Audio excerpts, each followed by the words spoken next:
No time to go to the bathroom. You're in the Doom Room. I'm Alex, and I'm doomed. What's that smell? All the flowers abloom? Congrats! You're in the Doom Room. I'm Justin, and I'm boom boomed. I'm Pete. And we are going to be talking about Doom Patrol Season 1, Episode 14, Penultimate Patrol. Now, before we get into it, this title was a particular treat for me. I love the word penultimate. Whenever we talk about the second to last episode of a season, I'm always bringing it up. So I was good to go. They got ahead of you. They were ahead of you. Oh, my God. As soon as I saw that title, I was like, you know what? I don't even need to watch this. So I didn't watch the episode. Wow. It was a full meal for title. me. Yeah, I was good to go. Did anything happen? No. It's actually about a very good pen, the ultimate pen. The ultimate. It's pen, those, ultimate. One of those astronaut pens that can write upside down. It's better than that, buddy. What? Yeah. Wait, not one of those pens with the 4 colors where you can click it down and it's different colors. Better than that, buddy. Same technology. The astronaut one and the one where you click it and it's pink for some reason. Mm-hmm. They developed them both in space. That was an early computer. The first computers, you just clicked in and different colors would come out. Mm-hmm. And they're both made out of like that soft, spongy ice cream, right? The very dry ice cream. Dippin' Dots? You're talking Dippin' Dots? No, I'm talking about astronaut ice cream. You talking Dippin' Dots? You talking Dippin' Dots? I'm always talking Dippin' Dots, man. You did. You talking about Tang? Well, anyway, lots of stuff happened in this episode. Most specifically, finally, the team went directly for Mr. Nobody, as teased at the end of the last episode. Of course, Mr. Nobody is several steps ahead of them the entire time, leading to a huge revelation at the end of the episode. Let's actually start there, because the big revelation The here... end of the episode? Well, I think because this is the big thing that comes out of it. There are put credits Penultimate on something, and now that, it's all topsy-turvy. There's Alex people is that worked writing on on the the ceiling. show. There are people that worked on the show. It goes to black. There's some white words, and I thought that was really interesting because I thought this was a documentary the entire time. I looked at the title, I looked at the end credits, and I was good. That was it. Here we have a man obsessed with the beginning of this every week, and now a man obsessed with the end. Man wants to talk about the credits all the time. Why does anybody even listen to this podcast? No, I you want to guys talk want to about talk the about end the because I do think actually the DC revelation, logo? the revelation that the chief caused everybody's accidents, or at least that's what he's saying at the end of the episode here. It colors a lot of the stuff that happens before the episode, and it changes also what we've thought about for the previous 13 episodes. A great blackout, like this oh shit moment that really is, just The such, butler did it. yeah, and it was one of those things where it was kind of like we, as the audience, have seen so much ahead of the characters, feel like, okay, we have an understanding of like the chief now and what he did, and that, cave lady love that he was into, and, that kind of started everything. But it turns out, as the Nobody reveals, that we don't know the chief, and we really don't know what's going on. So it was a hell of an ending. I mean, I think a lot of this was sort of predictable that, like, we were going to get a revelation and that Niles, there's more to him in a negative way. I feel like there's been this dread around him throughout the first season here that I think I was excited to see that this is the way it paid off, though, because they've been looking to the Doom Patrol has been looking to Niles as their hero and savior, when in fact he's the cause of all of these situations that they have just risen above in this very episode. Right, but they just... You know what I mean? Like, they thought he was somebody else this whole time, and he gave them the strength, as, Mr. Nobody points out, to get through all of this, to get to here, and just to find out that, it's worse than you could ever imagine. Well, I think the thing that is most interesting about this revelation is that most of the episode, like we were just talking about, is taken up with Mr. Nobody putting everybody through the paces, giving them this last temptation of, here's the day when you were changed, here's when your accident happened, what if you could take it back? I can actually take it do all that. Back. I have the power to do that. I can change this one day, and none of this stuff will have ever happened. You'll forget the chief, but you'll be good to go. You'll just be a normal human living a happy life. And all of them, to a T, realize... No, it wasn't this day that made me that just set me on the path to becoming a better person because I was already a terrible person. I was already broken before these accidents happened. So I think, learning that Niles at the end caused these accidents certainly brings that back there. And that's certainly going to cause friction, to put it lightly, between Niles and the team. But at the same time, they already understand inherently that that's not what they're about. So, yeah. And I think it remains to be seen whether he sort of messed up, or these are like or different maybe just circumstances, or something he did deliberately to these people, and like sort of plucked them out of their lives because they had made such a mess of it. And we're like, let's experiment on this human because they've got nothing else going on. Or it's another Mr. Nobody trap that isn't real. Mr. Nobody wanted to just maybe say like, not Niles, like this team, if they found out you did something, wouldn't believe in you. And maybe Niles is like, no, man. Pete, do you feel like you personally have fallen into any of Mr. Nobody's traps in your life? Oh, my God. So many times, man. So many times. Yeah. Any in particular? Alex, how about you? If I could go back to the beginning of this podcast and do it a little better, I would give up anything. Wow. Sorry, listeners at home.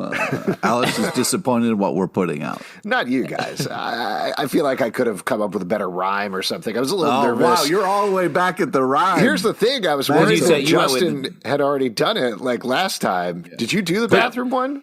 I didn't do bathroom, but that was embarrassing. Oh, okay. That was really, really embarrassing. And it's sort of on par with what Larry Trainor's going through, right? Yeah. I was definitely a monster before this, but that moment right at the beginning of the episode when I said, no time to go to the bathroom, you're in the doom room, that was my origin story. That's true.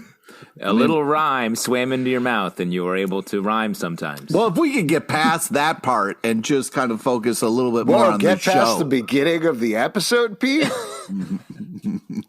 Wow. Look, we're all doomed. That's part of the show. Yeah, I mean, let's take it back to the beginning. You know what I mean? Let's take it back. We got Mr. Nobody's origin story, and as the show comments, surprisingly kind of basic. You know what I mean? He's a loser.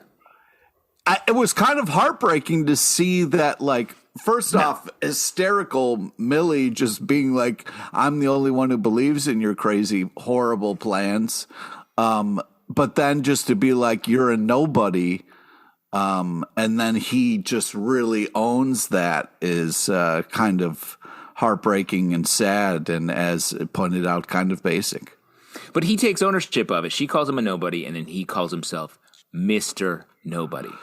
The same way that, Pete, you go by Mr. Too Many Cheesesteaks in general.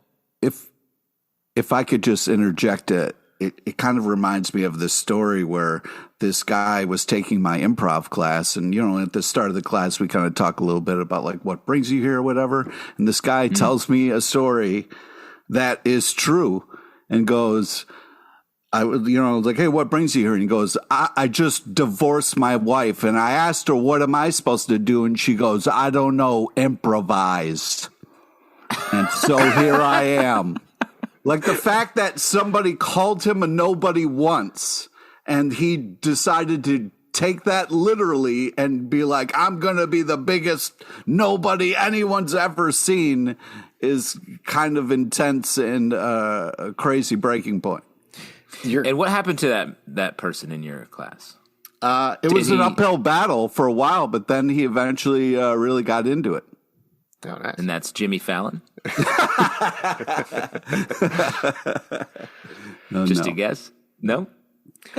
I really like this first scene as well. I thought it was really well done. I know I've been picking on these in particular, but I love the shout outs to the Brotherhood of Evil going on here. Mordred used to create stuff for him. That font on the newspaper was huge. I mean, it was almost cartoonishly big. Yeah, that was exactly what I was talking about. They mentioned Monsieur Mala. We're going to get to that later, Pete. Monsieur Mala is the French gorilla that they mention, who is in love with a brain in a jar named the Brain. Two of my favorite weird villains from DC Comics. So I thought at first maybe it was a reference to Gorilla Grodd. But no, there's a bunch of different gorillas. I think even Monsieur Mala is not from Gorilla City. It's just another random French-talking gorilla, if I remember correctly. But wow. Yeah, seems unlikely they'd be related. Do you think they showed that in the DC logo look that we got earlier? It was this right at one. the I know edge. we skipped over it, but it was mostly gorillas this time. Oh, okay. Yeah, I'm glad gotta we're watch talking it. about And I think the lesson maybe here is I have a feeling that Mr. Nobody hasn't confronted the issues he has in his life, while our heroes are.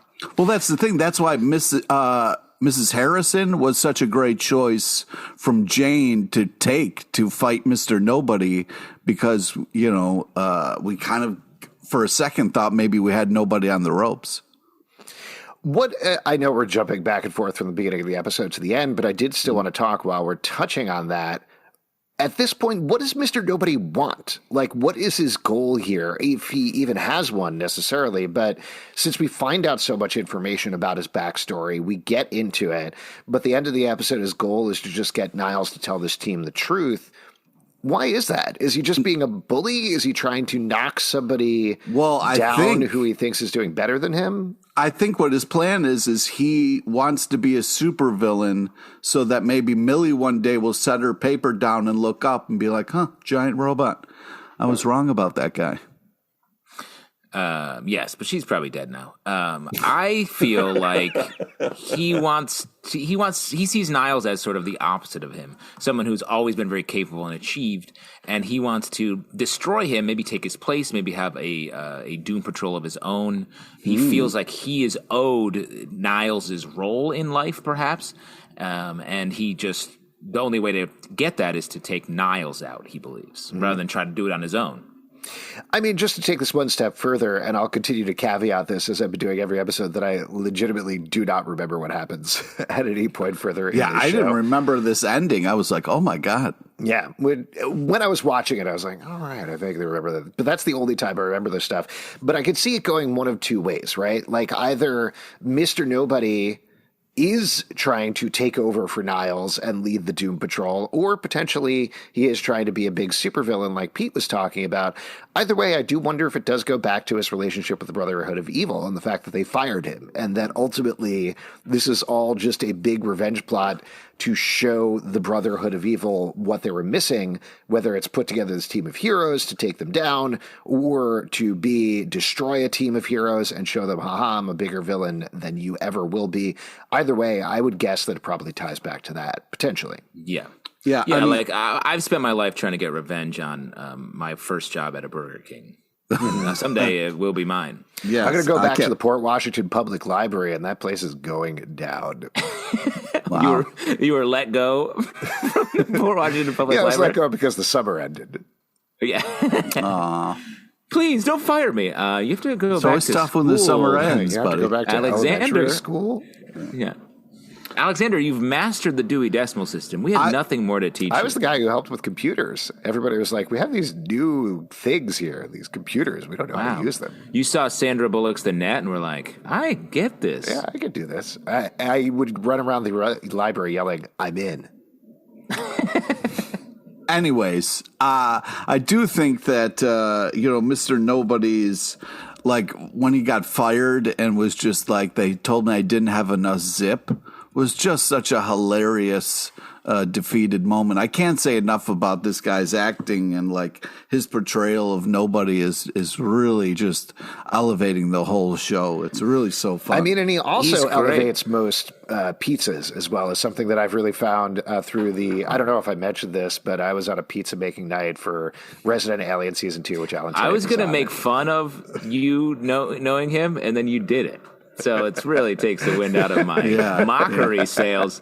If you just keep earnestly big upping a pizza night you had remotely with Alan Tudyk. Yeah, which makes it less like you met him because it was remotely. So I mean, I don't even know if he knows that I was there. You were worst at flexing. Yeah. Who keeps nibbling on this pizza? Is there? And you're hiding under the table the whole time? Pretty much. Wow. Like you said, it was remote. It was over Zoom, so I was hiding under my table. I was You're scared. like the kid who showed up at Chuck E. Cheese for the cool kids party but wasn't invited and just keeps creeping into the back of the pictures in the ball pit. It's open, man. You can play the games. They're not going to stop you, all right? That's right. This is Chuck E. Cheese. Anybody can show up here. So I have a right to be here. And I called in sick to my library job at Port Washington Public Library, kid. We can get past our personal stuff and get back to the show. That would be great. This, Pete, if you learn nothing from this show, this episode, it's that your personal life is what life is all about. And Doom Patrol itself is about coming to conquer these issues, like Alex's library thing. And Pete, whatever your issue, we're going to figure out right now. Well, why don't we keep ping-ponging? We can go back towards the beginning again and talk about the return of Danny the Street, who seems to be doing a lot better this time. We find out that Flex knows Danny, which is very fun. Beard Hunter is Flex. There. Found Flex, Living it up. Hugging that giant kind of like street thing was very hysterical. It's sad to see someone hugging one of those things. Yeah, it really is, because it's... we're talking about the inflatable, like used car dealership flingy guy. right. That has to have a name, right? I was struggling when I was writing my notes, and I was like, wind dance guy? I don't know. It is one of those things where there's not a great term for it. Yeah, like hot air tube. I don't know what that thing is. Yeah, hot air tube could be anything. Aren't we all just hot air tubes on this podcast anyway, for sure? Oh, man. We're verbally flinging our arms around. How do you think Beard Hunter got what from... we've been doing. How do you think Beard Hunter got from point A to point B, right? Because the last place we saw him was going down that staircase, confronting the Coraline papier-mâché Niles Calder. The yoked jackalope was attacking him, and now he's on Danny the Street. Oh, I'm sorry. I'm out of context. What you just said sounds insane. Just because it's an amalgamation of things that actually happened on the show and weird references we made on the show, on this podcast?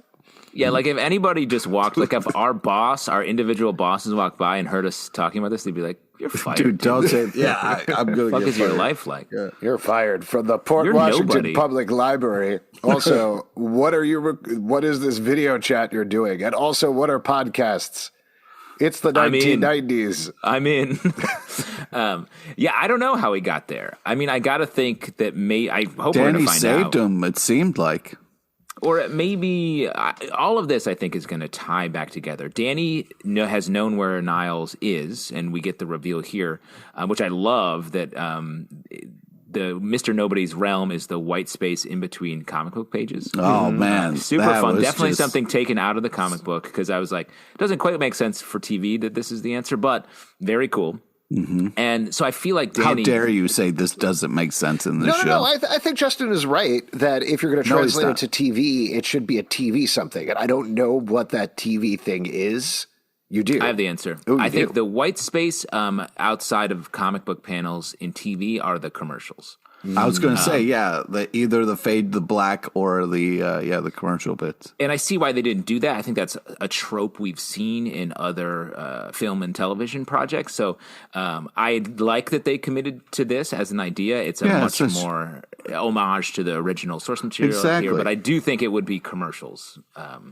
It could also be the black space around the thumbnail images on like Netflix or HBO Max or something like that. I guess purple space.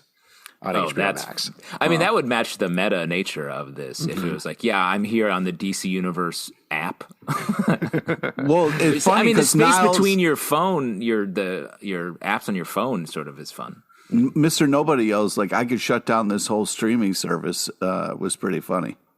That was pretty funny. Like you're saying, though, visually, and then they did, and then he did do that. He did. R.I.P. DC Universe, gone but not forgotten. Oh, right. I agree with you, though. Visually and in terms of the execution and everything, the white space is great. It also makes a lot more sense because the whole idea, for those who aren't regular comic book readers, is the white space is essentially the place where you can put your thoughts between panels. You're connecting the action in your brain. Not to get too heady about it, we all know this, listeners may or may not, but there's a book called Understanding Comics by a guy named Scott McCloud where he talks pretty heavily about this. So that's kind of what they were playing with here, is this is the place, this is the pause between your thoughts, is also, where Mr. Nobody is existing. the possibility of anything could happen in between panels, and we're only seeing the kind of certain things. Plus, as when somebody dies off panel, famously in comics, do they really die? That's right. And we all live our lives at 100 miles an hour between the comic book panels. I live my life a quarter mile at a time. I was going to say, are you Fast and Furiousing this? No. I think it's a better line that you live 100 miles an hour. Yeah. I live my Quarter life mile at a time. 100,000 miles at a time. I live my life like a broken air conditioner in a car, like a Solantra, a Hyundai Sonata. I live my life like a candle in the wind. You named a salsa when you were trying to say a car. That was really funny. The salsa recipe is what I was trying to get at. Oh, right. So as we're talking, an important Sorry, Beard Hunter were you talking about that car that's made out of tortilla chips that you can break apart and put in salsa? Because it's inefficient. Yeah, believe me, I was in a horrible car accident. Had to eat your way out. I had the jaws of life, which is my own mouth, had to eat my way out. Fortunately, once I got out, I realized I had crashed into a guacamole car. Sort of a happy Fortunately accident. or not fortunately, I think with this point we have to apologize to the people trying to listen to a podcast about Doom Patrol. Pete, I just, not to belabor this point, but you're a doctor, right? Weren't you on call that day and you had to call it in as a 7-layer dip incident? No, I'm not going to continue this bit. I want to talk about gorillas in DC Universe. Oh, yeah, let's talk about normal stuff. No, that's the one thing we did talk about, so we definitely don't need to talk about that. So Beard Hunter's here. He's given up the gang. He doesn't want to have multiple Threatened with the banana stuck up his ass. It makes sense. This character is making total Very sense. funny. I gotta be honest, I would rather have it with the peel than without the peel. I'm just going to throw that out there, but go ahead. Oh, really? What? I feel like Feels that's like it would wrong. go So much smoother. softer. What do you? The end of a banana is like like an elbow. It's like I guess I was dusty. thinking about it going the other way. But mainly, I feel like there's a lot more crabbing that goes There on. are two ends to the banana. What, you want to do it sideways? Yeah, not the end. Big but old the love bottom. vomit. Did you say out loud? I think it was going to go the other way. If you don't have the peel at all, it's softer. Like what? But it takes longer. Oh my God! What, are you in a rush? Yeah, I want to get it over with. Oh my God! Hey, can we hurry up this ass banana thing? I have to get back. I have to get back to work. I'm sitting down for pizza with a star who won't remember me. Oh my God! What is happening? I can't believe how sidetracked we are. So let's get to a very fun scene. Flexes. Right. And he is like, don't worry, guys, I got this. I'll get us into the white space. He flexes and everybody comes. Yeah. This was so fun. And then Cliff fakes it, which was Cliff fakes it. It was all so fun. Such a side quest for this episode. Truly nothing, except for maybe Cliff faking it to fit in, which is like a longer term character thing. But this had nothing to do with the plot or story. It was just, 3-4 minutes of fun. Yeah. Which is a lot. I couldn't believe that this went on that long and was great and was not a part of the story. If you want to read into it and give it a little credit there, it might be something about how everybody is now together on everything, that they're not separated, they're not on their all tracks. They're all coming all at the same time simultaneously, so they're all on the same page, so to speak. Even Except the street, even Danny. Even Danny, yeah. They're coming. Have you been on the street in mid-orgasm? Like Alex maybe and when he lived on 6th Ave in Prospect Park? Yeah. The day Biden was elected, we all stepped out on our front porches and ... Oh my God. Banana went in the different way. You know what I'm talking about? That's so funny because, Alex, that's sort of true. That when Biden won, all of Park Slope was like, oh! It probably did. I'll tell you what, I was two things when they finally announced that he was elected. First, by that point, I was living in Sunset Park. But second, I was in the middle of, on Saturday, an hour-long meeting where we knew this was going to happen at some point, and the meeting just kept droning on. And when they finally, a push notification came up, I, stuck my head out of the window, and I was like, hey, are people going to be excited? Nothing. Absolutely nothing. But then everybody in Park Slope, I heard, was like, woo. Yeah. It was quite a day here in New York City. But let's keep talking about this show. Oh, Doom Patrol, right. Yes, let's talk about that. We get into the stuff where they have the chance to change their lives by just doing nothing and keep living them. And we sort of run through everybody, which I thought was good. Yeah, I like that. And I liked that even Mr. Nobody was pointing out the repetitive nature of it. So they're able to have their structure and eat it too, kind of, that they could do these things, but they could excuse it as part of it, to the point where, like, I think he breaks in on the cliff when he's like, yeah, holy shit, we know, we get it, come on. Yeah, that on. Was funny. Yeah, that was He said holy shit a lot in this episode. A couple other lines here. We aren't the same team from the donkey, which I thought was fun, just as a benchmark moment in your life to be like, when we went into that donkey. They're a C-Team breakfast club, says Mr. Nobody. Oh, my God. He was killing it as a voiceover person. Well, and I also love the note of having Rita take over the narrative and all of her commentary about sometimes you have to write yourself the parts you want. Yeah. Very fun and very organic just in terms of from where she is as a character now. Yeah, it was great to see her like take control to step up and kind of take it in stride. Even when Flex was about to flex, she was like, no, you focus, Flex. You fucked it up last time, which was great. You know what I mean? Taking control of things. She even interrupted his hug short. It was like, as sweet as this is, we're here to do shit. We need Rita to kind of rally us when we're getting so stupidly sidetracked. And I do, I do. Who's the Rita here? I do think it was to see her in a leadership role is really cool. And I thought it was interesting that she has stepped up as a leader, but her powers still aren't working in the way she doesn't have control of her powers yet. And maybe that's something we're going to see in the next episode. We only saw that one moment where she sort of elastigirled her arm, 4 or 5 episodes back. So I'm curious if her powers are going to catch up with sort of her new role as a powerful narrator and leader here. Yeah, I guess we'll have to see. We should also talk about Cyborg, though, because he has this side story that's going on with his dad. Jesus, the waterworks. Holy shit. Did that really get you, Pete? Yeah, I mean, the back and forth between Vic and his dad was really very touching. This thing about Vic's dad being afraid to tell him the truth and, Vic's kind of like letting Mr. Nobody kind of muddy his relationship with his father. The two of them were crying. It was very moving. It was Pete, as somebody, and you talked about this in the last episode, who wants to kill your dad and have sex with your mom. How did you feel about this whole storyline and how it turned out? Because there was a little bit of a flip there. That's not what I said or anything close to it, but thanks for trying to make me look bad like you like to do. It's not making you look bad. I think Alex was taking some liberty, but you did go on sort of a lengthy monologue about how it's every boy's dream to kill his dad.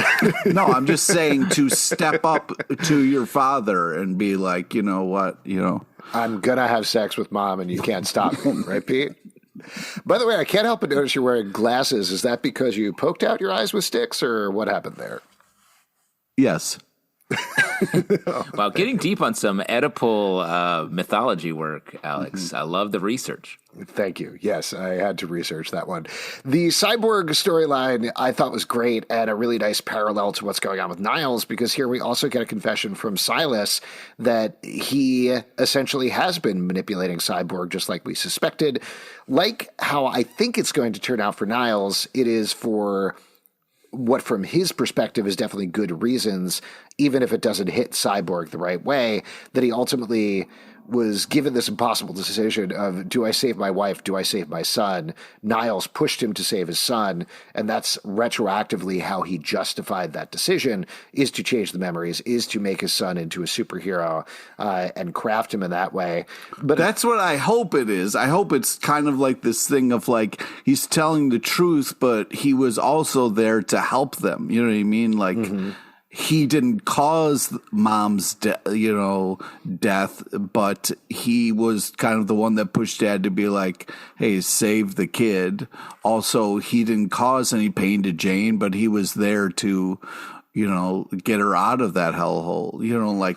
I don't know. I'm a little worried about what the reveal actually is going to mean.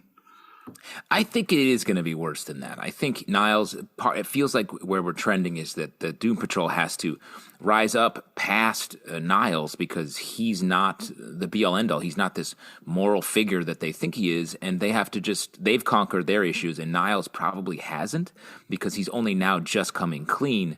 So I think they're going to move past Niles in this next episode. I think that's the even bigger issue that they potentially have to deal with, and I'm glad you're being so positive about it. But the fact of the matter is they all came together as a team and finally agree on things and are finally working towards a goal because of the chief. So even bigger than the lie of their creation, which, like we talked about, they potentially have moved past emotionally, at least in certain respects. If the thing that brought them together as a team ultimately is a lie, that we have to find the chief, if the chief actually is somebody they don't want to find and they want to ignore, what does that mean for them as a team? Maybe it does mean that they completely break up and go to their separate corners again and don't relate. Or alternately, like you're saying, Justin, maybe they push past that too and become something better. Well, exactly. I think what you're talking about is really reflected in this Groundhog's Day sequence that we get coming up next, where they're in this battle. They're sort of in more superhero-y costumes, especially Rita, and they just get endlessly killed by Nobody's robot that he never finished. Yeah. Call back to the little robot in his little box. Yeah, and I think maybe the reference here, like you're saying, is because they haven't all transcended, Niles is still holding them back. They're stuck in this cycle and they can't actually step up and win. And I also thought this was a sort of a commentary on how most comic book superhero adventures are just endless cycles where they're doing sort of the same things, defeating the villains, but they're not growing and changing at all. And this is different. They're trying to break out of that and confront real issues in real people's lives. I thought it was kind of an ad for big chocolate chip pancakes because, like, if he would have gotten chocolate chip pancakes, the cycle would have broken and he would have been all right. But because there's no chocolate chip pancakes, then you're stuck in a superhero kind of cycle that we've all seen before. That's a really good point. Another thing that I really liked in the episode that I'll call out is when it turns out not to be Cyborg, it's Mr. Nobody. But Cyborg comes in, shoots Mr. Nobody, and calling back to a couple of episodes back when he asked, Booyah. how many times do I say booyah? He says booyah here. So just a fun callback. But also... That was Nobody in Cyborg who says booyah, right? Yeah, so but he was making fun of him. Yes. Yeah, it was such a fun turn because... At first, it was like, oh shit, Vic's back, and all he had to do was shoot him was such a cool, being like, oh man, Vic's powerful again, and he's great. But then when you see Vic and he's in the black and white, is such a great tease to that's not really Vic. But also the acting, the look on Mr. Nobody's face as he's saying fuck and getting like fake shot was really impressive. Kind of fooled us all. But yeah, then when we're kind of in that cycle that they can't get out of, that's when we realize. And that was such a fun twist, such a fun reveal. Well, and it's also a nice structural thing because we've just seen Cyborg say, you know what, I'm going to go help my friends. But as a viewer, maybe you guys realized it. I certainly didn't when I was watching it. You don't think about the fact that there's no way Cyborg could get there that quickly. That just could not happen. So, but we don't know how time is kind of working. I mean, how long did Cliff take to fuck the nanny or whoever that could be like 5 or 6 days. Yeah. Yeah, exactly. Yep. So like we don't know. Minutes. What's a long time for sex? 5 or 6? Sorry, I mean this is a question just for the context of the show, just for the show. I have to imagine. Well, when you're making baby, it's like nine months or so, right? You have sex for 9 months when you're making baby. When you make baby with lady on lady. When you make baby on lady, it take 9 months. That how long sex take? You're one of the cave people from that Niles is Gruff. Yes. Yeah. Did Niles have sex with you? And how many yoked jackalopes do you have in your life? Oh man. What were we talking about? Chocolate you kept saying pancakes. make baby. You kept saying me want to make baby. the same thing over and over again. Nobody else thought that was weird the way Niles was just like, chocolate chip pancakes? Like, what was that about? Like, here's what I think that was about. This whole fantasy sequence, or what we find out is a Groundhog's Day style fantasy sequence, seems very childish, very like they're action figures. We're going to go do good and fighting a giant robot. Ordering chocolate chip pancakes is what a person who is not grown up does. That's what a child does. wait, hold back up the fucking truck for a second there. A grown person can breakfast. A grown person can walk into, any kind of place and order chocolate chip pancakes and it's totally fine. Any kind of place? You're going to walk into like a high-end hotel and be like, hey, yeah, that's what they're there for, right? If it's, high end, like you could get chocolate chip pancakes. I'll back Pete up here. I walked into a Sephora the other day and I was like, you got to do chocolate chip pancakes? And they're like, hell yeah. That's you baby, right? Like, you make baby. You make baby. Well, I guess, maybe that is just a way of showing just how mature and in command of your faculties you are when you walk into any place and order chocolate chip pancakes. I think you're right, Justin. I do think the whole thing is it's supposed to be cartoonish. It's supposed to be over the top. That's the function of the chocolate chip pancakes and the enormous trays of bacon and sausage. Oh, I hope that didn't go to waste. I mean, because that really looked delicious. They probably fed it to Admiral Whiskers, who I assume is in there somewhere. Yep. Any other moments from the episode that you guys wanted to call out? Well, just to finish what we were saying real quick, and then you can go. It feels like the reason that was such a simple sort of childish thing, and their death, which didn't really matter, and they kept doing it again, is because I think Niles hasn't dealt with himself, and now that he's confronting or at least telling the truth, maybe, like I said earlier, that will get him out of this cycle. Yeah, to take it back what we were talking about, it's when you pile bacon like that, like it's just more appetizing. It looks, what I mean? There's so much of it. It just seems like, well, I could just jump right into that pile. I prefer my bacon spread around the house. Create secret pieces. Spots. You got to look for it every time. It's like a little treat if you find it. Yeah, that's why people use the term Easter eggs for like hidden things in movies, and I'm always like loose bacon is what I call it. That's what I call loose bacon. There's a great loose the bacon. The Brotherhood of Evil references were some really good loose bacon in this episode. I agree. I agree. Why don't we talk about who was most doomed this episode? Oh, you've got something else. I do have one one final reference. I'm so sorry, Alex. I'm so sorry. When one of the greatest. I will not. I won't ever do this again. Thank you. A great line that Rita said earlier in the episode when she said, "A donkeys mustn't touch it." I thought was a very funny way to refer to a donkey's butthole. Oh, wow. I also like the callback of that butt song, the Hot Diggity. Was really, such an enjoyably placed. And Mr. Nobody tipping the next episodes previously on was also oh my god! You have to check that out. That was they're so being funny. meta on meta, which I think is a step you don't really see very often, which is very fun. Mm-hmm. So, who was most doomed this episode? Pete, in your estimation, who was most doomed this episode? Well, you got to be worried about Millie. If Mr. Nobody's going at these kind of random, so-called heroes, like what is he doing to Millie? Like somebody's got to stop Mr. Nobody and figure out what his Millie plan is because I'm worried about her. Aren't we all? I think most doomed is Niles. I don't think he's going to be able to go through the same journey that our Doom Patrol did. I think he's going to end up not being able to confront what he's done because the stakes are too high for him. He's too much of an ego, and he's going to end up falling by the wayside in this next episode. Who is most doomed? Cyborg not doing well. I feel like I've called him out the past couple of episodes. So it's true. He's not doing well. Yeah, he's not doing well. Probably Beard Hunter not doing great. He's been threatened with bananas. He didn't get to eat a beard on Danny the Street. I think there's some missing time there that we need to figure out. So definitely worried about him and what's going on with him. I just want to quickly say great use of look at these Nimrods. That was such a great line by Mr. Nobody. And, Nimrod is a shitty character, and I wish he didn't exist. It is Don't think that's nonsense the for this reference. podcast. If you'd like to support this podcast, though, patreon.com/Comic Book Club. Also, we do a live show every Tuesday night at 7 p.m. to Crowdcast and YouTube. Come hang out. We would love to chat with you about Doom Patrol, iTunes, Android, Spotify, Stitcher, or the app of your choice to subscribe, listen, and follow the show at Comic Book Live on Twitter, comicbookclublive.com for this podcast, and many more. And now, a piece of advice from Pete LePage. Well, as John's brother once said, you need to stop asking and start answering some questions. John's brother is me? That's right. My brother John. Wow. Shout out to my brother John, Pete's favorite member of the Tyler family.